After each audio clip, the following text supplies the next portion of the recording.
Hi guys! In this video, I will show you how to remove noise from audio using Audacity, so let's get started. First, open Audacity on your computer. Next, import your audio by clicking File down, click the Open, and selecting the audio file you want to edit.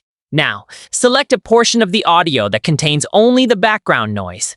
Go to the Effect tab, and down-click the Noise Reduction, and click on Get Noise Profile. This tells Audacity what noise to remove. After that, select the entire audio by pressing Ctrl+A on your keyboard. Go back to Effect and click the Noise Reduction. Adjust the noise reduction, sensitivity, and frequency smoothing settings if needed. Then click OK.